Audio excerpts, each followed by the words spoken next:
Again and again and again. How does this keep getting worse? What are Wizards of the Coast doing? It's like they just don't care anymore. They've thrown caution to the wind and they've just decided, screw it, I'm entering my villain arc. Dungeons and Dragons, how much more can this take? How much can Dungeon Masters take? Seriously. Players of Dungeons and Dragons, please spare a thought today for your DM, because all the books that they buy and that you borrow are about to get a lot more expensive. A lot more expensive. So you might want to donate to their Ko-fi page, yeah? I mean, I've linked mine below. Seriously, DMs, don't sleep on the donos. You're really gonna need it. Yes, there has been a price rise. And this ain't no Child's Play price rise either. Wizards of the Coast don't want a couple of extra pennies out of your pocket. This isn't an incremental increase. It's a much mental increase. Rent, it's too damn high. Alas, I must be the bearer of bad news. Wizards of the Coast are increasing the prices of all their new prints by a fifth. A 20% price increase. Starting with the newest book from Wizards of the Coast, the one that you can currently pre-order, the very excitingly named Big B Presents Glory Hole of the Giantess. I think. I kind of skimmed the title. And yes, this is indeed an extortionate price rise. And what would be such a price rise in the terrible 20s without the usual typical justifications that inevitably get wheeled out in service of an excuse? Oh, inflation. Oh, the cost of shipping has gone up. Oh, underlying costs are too great to bear. As Wizards say in the blog post announcing this increase, quote, with the cost of goods and shipping continually increasing, we've finally had to make the decision to increase the price of our new release books. Then they gracefully unfurled a gold-embroidered handkerchief and carefully wiped a manly tear from one eye. This obviously pains them to do, but who can blame them for needing to raise the price of their books? Times are hard, man. The economy is tanking. I'm sure that, like me, you've felt your standard of living decrease in the last few years. Things have gotten really tough. The cost of goods and shipping have gone buckaroo for a buckarootin' good time. Made in our slave camps. And Wizards of the Coast are not immune to these increases. I mean, let's spare a thought for them. No one ever thinks of the poor multinational conglomerates that have the obligation to service their dedicated shareholders. We can't expect them just to eat the cost of this stuff. It's not viable. It's not sustainable. Notoriously, Wizards of the Coast are kept aloft by a wing and a prayer. A tiny little indie company that don't make much money. And so, they obviously need, hold on. Okay, I'm just getting this message from my producers. It turns out that's not true, actually, and the Wizards of the Coast have just generated $200 million in revenue in the last 3 months. Dungeons and Dragons specifically was up 13% in Q1 of 2023 compared to last year. And of course, who could forget that Wizards of the Coast, for the first time ever, recently exceeded $1 billion in revenue in a single year. And they are still breaking records every single quarter. Sales are up 15%. Operating profit is up 53%. They are making bank. They are making little porcupine piggy banks and then smashing them, taking the money, and then making more. Wizards of the Coast is not struggling right now. So how come in their press release to consumers, it's all, oh, looks like we just rolled a 1. We're gonna have to do some leveling up to keep this adventure going. Turns out that the treasure chest was just a myth. It's so bad. It's so bad. Talk about your TPK! And yet, in their shareholders, it's more like, hey! You want $1 billion? You got $1 billion. You want $1 billion? You got $1 billion. Everybody can have billions of dollars. Well, shareholders, that is. Woo-hoo! We got gazelles, we got yachts, we got supermodels. It's the how to roll, people. You best grab a tit and get the sucking, cause we going high. I took me a private jet to work today. And then I just abandoned it. I'm treating them as disposable conveniences these days. Woo-hoo! It's like I was saying, son. It's like I was saying. This Dungeons and Dragons is good business, boy. It's good business. That's the Hasbro guarantee. that's how they talk in Seattle, right? I mean, I watched a lot of Dukes of Hazzard to get my accent down. It's not Seattle, but hey, I don't know of any shows in America that's set in Seattle. I mean, look, I guess Wizard of the Coast have got to pay for all that sterling work done by the Pinkertons recently. I mean, costs have gone up. Mercenaries aren't cheap. But it is interesting how even during COVID, during this recession, profits have indeed continued to increase for Wizards of the Coast. And in such a context, it's even more curious that Wizards have decided that they need to raise the prices on their core products. I wonder why. After all, make no mistake, there was another path open to Wizards of the Coast here. They say in their blog that they didn't want to do this, they didn't want to raise prices, but the increased costs forced their hand. But surely, I'm not the first person to simply suggest that they just eat the cost? Maybe consumers shouldn't? Maybe considering that Wizards are making an incalculably large amount of money every year, that they could just maybe decide this year to make marginally less? Just a bit less? Just a smidge less money this year? I mean, it's a decision to not do that, right? I mean, it's a decision to not make slightly less money. I'm not disputing that underlying costs have gone up for Wizards of the Coast, you know? I believe them. I bet that they have, but I don't care. Wizards are making a ton of money. They could just absorb these additional increased costs. I mean, I'm not suggesting that they even take a loss. I'm saying that they should just make slightly less profit. I mean, it's one of the lovely benefits, right, of being a multi-billion-dollar company. You got the Lex Luthor money, and he built satellites that shot kryptonite laser beams at people on Mars. And you never heard about him raising the prices of, I don't know what LexCorp would sell, Prime Juice? I mean, I wonder why Wizards have actively taken the decision to raise prices on consumers then. Unless it's...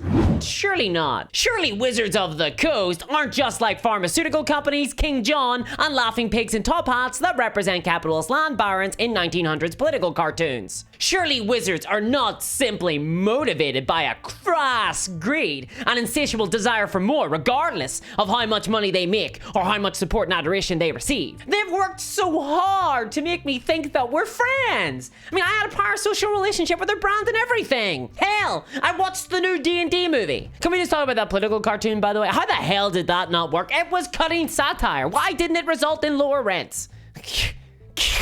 Now, obviously, Wizards do indeed want more money. That is clear. And it's really hard not to see this price rise in the context of the various other decisions that Wizards of the Coast have made over the last, God, how many months has it been? 3 months? Half a year? I mean, it feels like a really long time, but it hasn't been a really long time. Not even just for Dungeons and Dragons, but for all of the Wizards franchises. Magic the Gathering players have been inundated with relentless releases, taking the magic out of new cards. And when it came time to celebrate the 30th anniversary of Magic the Gathering late last year, Wizards' bright idea was to sell a $1,000 card pack. Then they followed up that bonehead move with price increases on cards. Now the OGL scandal, Pinkertons. Wizards have increasingly grown into a company that really only deserves contempt. And I don't take pleasure in saying that. I wish it were otherwise.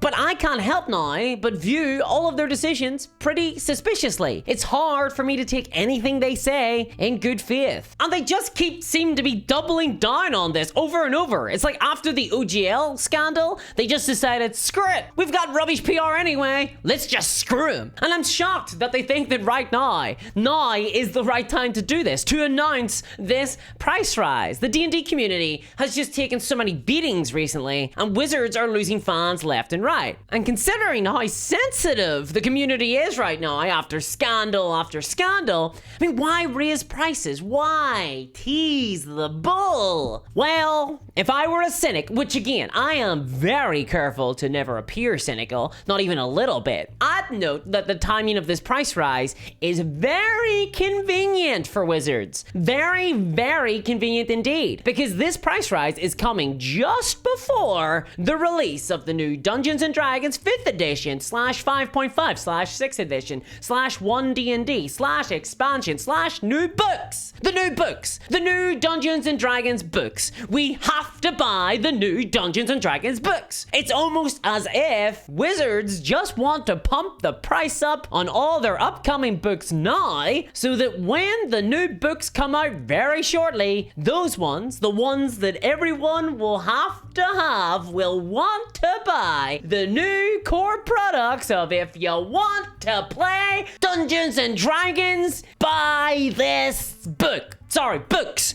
plural. I forgot. Wizards are one of the few small number of TTRPG publishers that require customers to buy more than a single book to enjoy the core product. I mean, they know that we'll be paying through the nose to get to the good stuff, and so now they're jacking up prices. And I guess we should have expected this. After all, according to Hasbro Wizards, Dungeons & Dragons is under-monetized. I mean, it wasn't under-monetized 20 years ago or 10 years after that. It was under-monetized when it was decided that Wizards of the Coast must become the new cash cow of the Hasbro conglomerate. Suddenly, it's not making enough money and everything is getting ruined. And why? What is this in service of? What is the point? More profits. Great. There is still a very, very small contingent of people who believe that raising the price on these types of products, that by paying into them, you're supporting the game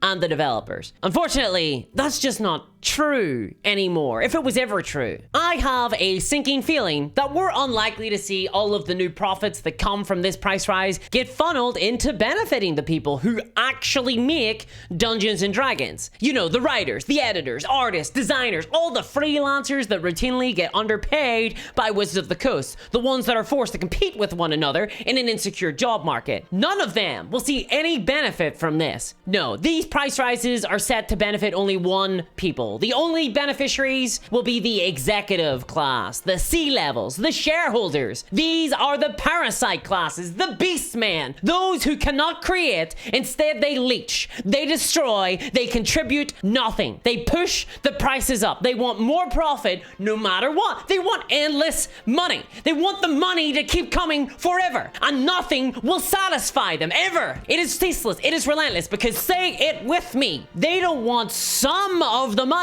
They want all of the money. This is a truth that has proven itself to me over and over and over again. They will never be satisfied. It will never be enough. And next year, there will be a press release talking about how much more revenue was made this year, how shareholder dividends are going up, and CEO Chris Cox will quietly draw a larger salary and stock options. And again, once again, we will hear about freelancers routinely underpaid. We will hear about employees at Wizards of the Coast not paid enough. We'll hear about their credit being sidelined. It will all continue. The cycle will continue. And I am tired. So very tired. I mean, it might appear to be only a price rise of a fifth, but it's indicative of so much more. So much more. It's indicative of an entire way of business.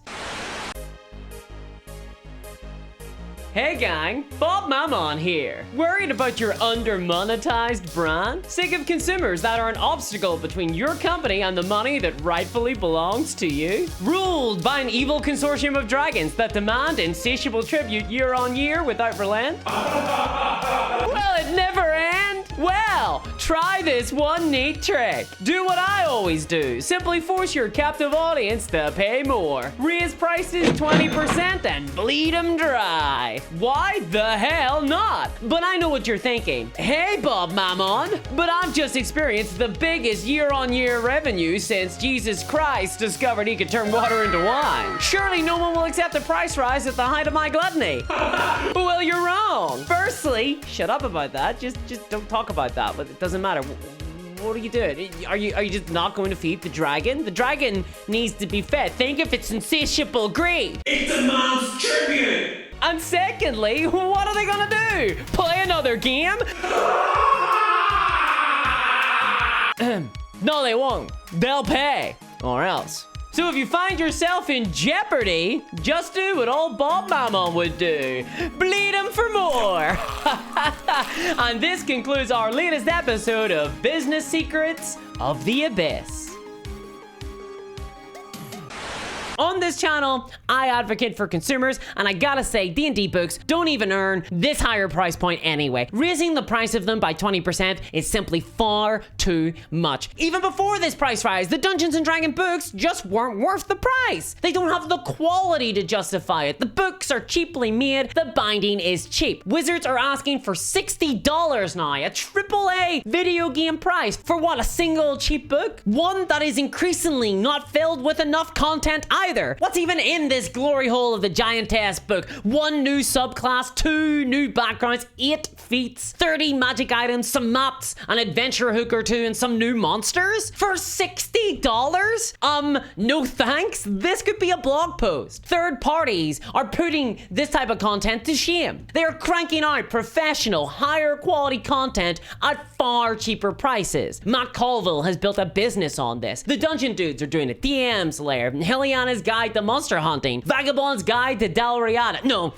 No, not that one. That one is just offensive. Let's not do green face on this channel. My point is, there is more value right now coming from homegrown small creators. Why can't Hasbro Wizards, with their billions of dollars, make more and better content than smaller creators at the same price point? Well, it's obvious. It's a truth that we don't like to admit to ourselves very often, and Wizards of the Coast actively try to make us forget with their billions of dollars in marketing. Their goal isn't to make Dungeons & Dragons the best fucking role-playing game in the world. Their goal is to increase profits. Who cares about the game? If you look at all their decisions and the results of those decisions, you will see a game and a consumer base that is getting increasingly mistreated, and yet, nevertheless, the numbers on a spreadsheet just keep going up. It is obvious what part of the graph they are focused on. So remember that next time they claim to have rolled a nat 1. And if this spoke to you at all, if like me, you're tired of this, please check out my Patreon at patreon.com/discoursminiatures to help support the channel and help me continue to make content. Over there, I've got bonus videos, exclusive streams, and secret Discord rooms. So check it out. And if you want to see why it's not a good idea to sick goons on YouTubers, check out this video here. And a massive thanks to all my patrons, especially Sonic Bread, CryptoKev, and Novany. And I'll catch y'all next time, hopefully under better circumstances. Bye-bye!